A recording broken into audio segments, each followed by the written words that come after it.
হয়ে যায়। ঠিক আছে, তো আমরা কিছুটা NaOH এর মধ্যে যোগ করছি। দেখো NaOH হচ্ছে একটা অ্যালকালি বা ক্ষার। NaOH যোগ করাতে কিন্তু কোনো রকম কালার চেঞ্জ এখনো হয়নি।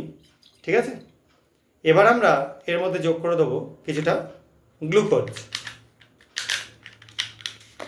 C6H12O6 glucose.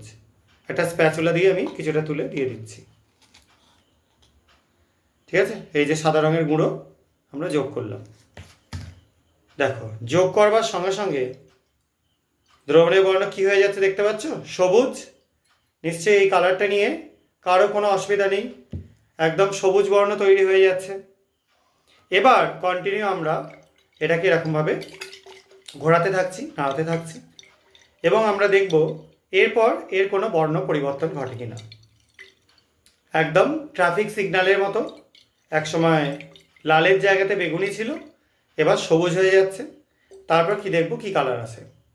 দেখো সবুজটা কিন্তু যথেষ্ট পরিবর্তন হয়ে গেছে। কি দেখতে পাচ্ছ, একটা ডিপ ব্রাউন কালার চলে আসছে। এবং আমরা এরকম যদি কন্টিনিউ করতে থাকি, শেষ পর্যন্ত কি কালার আসে সেটা একটু ওয়েট করব। তার আগে আমরা একটু জিনিসটা নিয়ে আলোচনা করে দিই, কেন এটা হলো বা কি হলো। মেনলি KMnO4 এ Mn ম্যাঙ্গানিজ থাকে +7 স্টেটে।